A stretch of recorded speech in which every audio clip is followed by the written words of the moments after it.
M A baby CPIM general secretary ശുപാർശ അംഗീകരിച്ച് polit bureau. Baby EMSന് ശേഷം ജനറൽ സെക്രട്ടറിയാകുന്ന മലയാളിയാണ്. വിവരങ്ങളുമായി ഡി ബിനോയ് അതുല്യ രാമചന്ദ്രനാണ് ചേരുന്നത്. അതുല്യ, EMSന് ശേഷമുള്ള ഒരു കേരളത്തിൽ നിന്നുള്ളൊരു ജനറൽ സെക്രട്ടറി എന്നുള്ളൊരു പ്രത്യേകതയുണ്ട്. ഇതിനു മുമ്പ് മലയാളിയായ പ്രകാശ് കാരാട്ട് ജനറൽ സെക്രട്ടറി ആയിരുന്നെങ്കിലും അത് കേരള ഘടകത്തിന്റെ അല്ലെങ്കിൽ കേരള അക്കൗണ്ടിൽ നിന്നായിരുന്നില്ല. എന്നിരുന്നാലും MA ബേബിയുടെ പേര് തന്നെയായിരുന്നു കഴിഞ്ഞ ദിവസത്തെ PB യോഗത്തിലും മുന്നിട്ട് കേട്ടിരുന്നത്, അല്ലെങ്കിൽ MA ബേബിക്കായിരുന്നു മുൻതൂക്കം. ഇപ്പോൾ അതൊരു ഔദ്യോഗിക പ്രഖ്യാപനമായി തന്നെ വന്നിരിക്കുന്നു, അല്ലേ? തീർച്ചയായും കാളിദാസ്, നേരത്തെ തന്നെ MA ബേബിയുടെ പേരാണ് ഈ പാർട്ടി കോൺഗ്രസ് ആരംഭിച്ചത് മുതൽ ഉയർന്നു കേട്ടിരുന്നത്. എങ്കിലും MA ബേബിക്ക് ഒപ്പം തന്നെ അശോക് ധാവ്ലെ, അതുപോലെ തന്നെ BV രാഘവലു എന്നിവരുടെ പേരുകൾ കൂടി ഉയർന്നു കേട്ടിരുന്നു. എങ്കിലും മുൻതൂക്കം MA ബേബിക്കായിരുന്നു. ഇപ്പോൾ അത് പൂർണ്ണമായും അല്ലെങ്കിൽ ഔദ്യോഗികമായി ഔപചാരികമായി തന്നെ അദ്ദേഹം CPIMനെ ഇനി നയിക്കും എന്നുള്ളൊരു അമരത്തേക്ക് എത്തിയിരിക്കുകയാണ്. MA ബേബി തന്നെ ആയിരിക്കും ഇനി ജനറൽ സെക്രട്ടറി എന്നുള്ള ഔദ്യോഗിക പ്രഖ്യാപനമാണ് വന്നിട്ടുള്ളത്. നേരത്തെ തന്നെ ഈ 16 അംഗ പോളിറ്റ് ബ്യൂറോയിൽ 5 പേർ മാത്രമാണ് MA ബേബിയുടെ ഈ സെക്രട്ടറി സ്ഥാനത്തേക്ക് MA ബേബി വരുന്നതിനെ എതിർത്തിരുന്നത്. ഒരു 15 അല്ലെങ്കിൽ ഒരു 16 ഒരു 1/3 ഭാഗം മാത്രമാണ് ഇതിന് എതിരായി നിന്നിട്ടുണ്ടായിരുന്നത്. ബാക്കി എല്ലാവരും തന്നെ MA ബേബി എന്ന പേരിനെ പിന്തുണയ്ക്കുകയാണ് ചെയ്തിരുന്നത്. അതുകൊണ്ട് തന്നെ നേരിട്ട് കേന്ദ്ര കമ്മിറ്റിയിൽ ഒരു ചർച്ചയ്ക്ക് പോലും ഇത് അല്ലെങ്കിൽ ഒരു വോട്ടെടുപ്പ് പോലും വേണ്ടി വന്നിരുന്നില്ല. നേരിട്ട് പോളിറ്റ് ബ്യൂറോ തന്നെ ഈ ശുപാർശ അംഗീകരിക്കുകയായിരുന്നു. ശുപാർശ പോളിറ്റ് ബ്യൂറോ അംഗീകരിച്ചതോടുകൂടിയാണ് ഇപ്പോൾ MA ബേബി ഇനി CPIMനെ നയിക്കും എന്നുള്ള ആ ഒരു വാർത്ത ഇപ്പോൾ ഔദ്യോഗികമായി വന്നിട്ടുള്ളത്. മധുരയിൽ ഈ ഒരു പാർട്ടി കോൺഗ്രസ് ആരംഭിക്കുന്ന ആ ഒരു നിമിഷം തൊട്ട് വലിയ ആകാംക്ഷകളും അതുപോലെ തന്നെ അഭ്യൂഹങ്ങളും എല്ലാം ചുറ്റിപ്പറ്റി നിന്നിരുന്ന ഒന്നായിരുന്നു സെക്രട്ടറി പദം ഇനി ആരേറ്റെടുക്കും എന്നുള്ളത്. പ്രത്യേകിച്ചും സീതാറാം യെച്ചൂരി അവശേഷിപ്പിച്ചു പോയ ആ ഒരു വിടവ് നികത്തുക എന്നുള്ള വലിയൊരു ദൗത്യമായിരിക്കും പുതിയ ജനറൽ സെക്രട്ടറിയെ, പുതിയ എന്നല്ല ഏത് ജനറൽ സെക്രട്ടറിയും കാത്തിരിക്കുന്നത്. അത്തരത്തിൽ ജനസമ്മതനായ എന്ന് മാത്രമല്ല ഒരു ഇന്ത്യൻ തലത്തിൽ തന്നെ സംസ്ഥാന ഘടകങ്ങളിൽ മാത്രമായല്ല മറിച്ച് ദേശീയ തലത്തിൽ തന്നെ അത്തരത്തിൽ ഒരു നേതാവിനെ കണ്ടെത്തുക എന്നതായിരുന്നു പാർട്ടിക്ക് മുന്നിലുണ്ടായിരുന്ന ഏറ്റവും വലിയ വെല്ലുവിളി. സീതാറാം യെച്ചൂരി സംസ്ഥാനങ്ങളുടെ വ്യത്യാസമില്ലാതെ അല്ലെങ്കിൽ പ്രാദേശികമോ ദേശീയമോ ആയിട്ടുള്ള വ്യത്യാസങ്ങളില്ലാതെ എല്ലാ ആളുകൾക്കിടയിലും ഒരേപോലെ സ്വീകരിക്കപ്പെട്ട ഒരു വ്യക്തിയായിരുന്നു. അപ്പോൾ ആ ഒരു പ്രഭാവം നിലനിർത്തുന്ന മറ്റൊരാളെ അതേ സ്ഥാനത്തേക്ക് കണ്ടെത്തുക എന്നുള്ളതായിരുന്നു ഇത്തവണത്തെ പാർട്ടി കോൺഗ്രസിൽ ഏറ്റവും വലിയ വെല്ലുവിളിയായിട്ട് മുന്നിലുണ്ടായിരുന്നത്. ഇപ്പോൾ ആ സ്ഥാനത്തേക്ക് പകരം എത്തിയിരിക്കുന്നത് മലയാളിയായ MA ബേബി തന്നെയാണ്.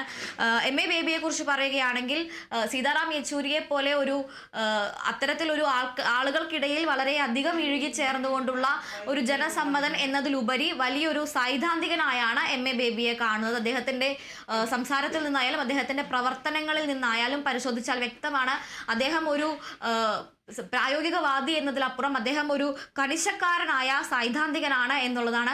കൃത്യമായി എല്ലാത്തിലും ഒരു പ്രിസിഷൻ കാത്തു സൂക്ഷിക്കുന്ന കൃത്യമായ ആശയങ്ങളും പ്രത്യയശാസ്ത്രങ്ങളും പറഞ്ഞു തന്നെ നിലനിർത്തി പോരുന്ന ഒരു സൈദ്ധാന്തികമായ രീതിയിൽ പാർട്ടിയെ കാണുന്ന ഒരാൾ കൂടിയാണ് MA ബേബി എന്നുള്ളതാണ്.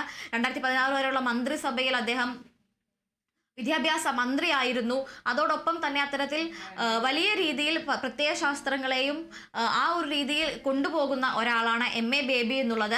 നിലവിൽ പ്രകാശ് കാരാട്ട് അവശേഷിപ്പിച്ചു പോകുന്ന ആ ഒരു വിടവ് നികത്താൻ അദ്ദേഹത്തിന് കഴിയുമോ എന്നുള്ളൊരു ചോദ്യമാണ് വരുന്നത്. പക്ഷെ അതുപോലും രണ്ടാമതായാണ് എത്തുന്നത്. എന്തായാലും ബേബിയുടെ മാത്രം പേരാണ് പാർട്ടി കോർഡിനേറ്റർ ആയിട്ടുള്ള പ്രകാശ് കാരാട്ട് ഈ ജനറൽ സെക്രട്ടറി സ്ഥാനത്തേക്ക് നിർദ്ദേശിച്ചിട്ടുണ്ടായിരുന്നത്. ബംഗാളിൽ നിന്നുള്ള അംഗങ്ങളും അതുപോലെ തന്നെ മഹാരാഷ്ട്ര നിന്നുള്ള അശോക് ധാവ്ലെയുടെ പേരും ഉയർന്നു വന്നപ്പോഴാണ് അതിന് ഒരു നേരിയ എതിർപ്പെങ്കിലും രൂപപ്പെട്ടു വന്നത്. മറ്റു 2 പേരും കർഷക സമരത്തിൽ വലിയ പ്രാതിനിധ്യം വഹിച്ചിട്ടുള്ള അല്ലെങ്കിൽ കർഷക നേതാക്കളായിട്ടുള്ള അശോക് ധാവ്ലെ അതുപോലെ തന്നെ BV രാഘവലു എന്നീ 2 പേരുകളാണ് ഉയർന്നു കേട്ടിരുന്നത്. ഇരുവരും ഒരു കർഷക സമരവുമായി ബന്ധപ്പെട്ട് ഉയർന്നു വന്ന നേതാക്കളായിരുന്നു.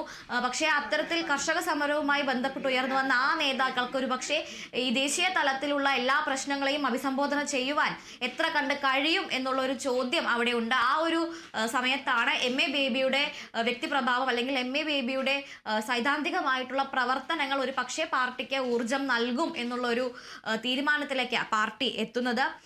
KSF അല്ലെങ്കിൽ കേരള സ്റ്റുഡൻസ് ഫെഡറേഷനിലൂടെ ആയിരുന്നു MA ബേബിയുടെ രാഷ്ട്രീയ പ്രവേശം. അതിനുശേഷമാണ് അദ്ദേഹം സജീവമായി കുണ്ടറയിൽ നിന്ന് തിരഞ്ഞെടുക്കപ്പെട്ട് രാഷ്ട്രീയത്തിലേക്ക് പ്രവേശിക്കുന്നത്. അതിനുശേഷവും വളരെ സൗമ്യനായ പാർട്ടി നേതാവായി മാത്രമേ നമുക്ക് MA ബേബിയെ കാണാൻ കഴിയുകയുള്ളൂ. ഒരുപക്ഷെ നമ്മൾ കണ്ടു പരിചയിച്ച അല്ലെങ്കിൽ ഇത്തരത്തിൽ നേതൃസ്ഥാനത്തേക്ക് എത്തുന്ന മറ്റ് നേതാക്കളെ പോലെ അത്തരത്തിലുള്ള ഒരു വ്യക്തിപ്രഭാവമല്ല MA ബേബിക്കുള്ളത്. മറിച്ച് വളരെ സൗമ്യമായ, എന്നാൽ കാര്യങ്ങളെ വളരെയധികം ആഴത്തിൽ വിശകലനം ചെയ്തുകൊണ്ട് എപ്പോഴും നടപടികൾ എടുക്കുന്ന, തീരുമാനങ്ങൾ എടുക്കുന്ന നേതാവായാണ് MA ബേബിയെ നമ്മൾ കണ്ടിട്ടുള്ളത്. ഇത്തരത്തിൽ നിലവിൽ MA ബേബിയെ തന്നെ ജനറൽ സെക്രട്ടറി ആയിട്ട് പോളിറ്റ് ബ്യൂറോ ശുപാർശ അംഗീകരിച്ചിട്ടുണ്ട് എന്നുള്ളതാണ്. നേരത്തെ മറ്റ് ഉയർന്നു കേട്ട പേരുകൾ എന്ന് പറയുന്നത് അശോക് ധാവലെ, അതുപോലെ തന്നെ BV രാഘവലു എന്നിവരാണ്. അവരെ മറികടന്നുകൊണ്ടാണ് എന്തായാലും ഇപ്പോൾ MA ബേബി ഈ ഒരു സ്ഥാനത്തേക്ക് തിരഞ്ഞെടുക്കപ്പെട്ടിരിക്കുന്നത്. സംഘടനയുടെ ഏറ്റവും താഴെ തട്ടിൽ നിന്ന് തന്നെയായിരുന്നു അദ്ദേഹം പ്രവർത്തനം ആരംഭിച്ചത്. SFIയുടെ ആദ്യകാല രൂപമായിരുന്നു ഈ കേരള സ്റ്റുഡൻസ് ഫെഡറേഷൻ അല്ലെങ്കിൽ KSF എന്ന് അന്ന് അറിയപ്പെട്ടിരുന്ന കേരള സ്റ്റുഡൻസ് ഫെഡറേഷൻ.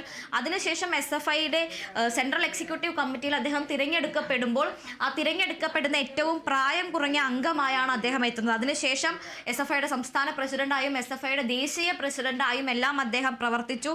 അതിന് പിന്നാലെയാണ് DYFIയിലേക്കും DYFIയുടെ ഭാരവാഹിത്വത്തിലേക്കും അദ്ദേഹം എത്തുന്നത്.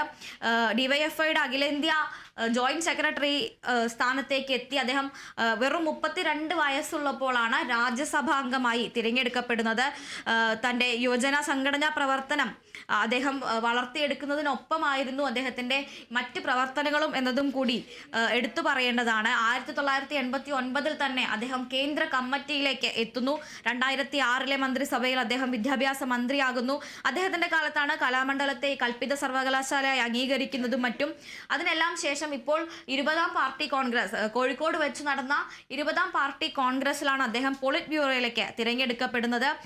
വലിയ രീതിയിൽ തന്നെ നമ്മൾ നോക്കുകയാണെങ്കിൽ ഏറ്റവും അടിസ്ഥാനപരമായ തലത്തിൽ നിന്നാണ് അദ്ദേഹം തൻ്റെ രാഷ്ട്രീയ പ്രവർത്തനം അല്ലെങ്കിൽ സംഘടനാ പ്രവർത്തനം ആരംഭിച്ചത്. കൃത്യമായി ആദ്യം KSFും KSFിൽ നിന്ന് SFIയിലേക്ക് എത്തുന്നു, SFIയിൽ നിന്ന് സെൻട്രൽ കമ്മിറ്റിയിലേക്ക് എത്തുന്നു.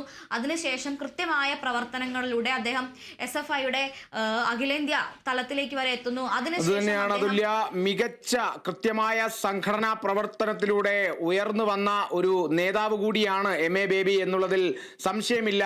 സൗമ്യനായ നേതാവ് എന്നുകൂടി നമുക്ക് എടുത്തു പറയേണ്ടിയിരിക്കുന്നു. നമ്മുടെ എല്ലാം ഒരു കാലത്ത് മുൻ വിദ്യാഭ്യാസ മന്ത്രി കൂടിയായിരുന്നു.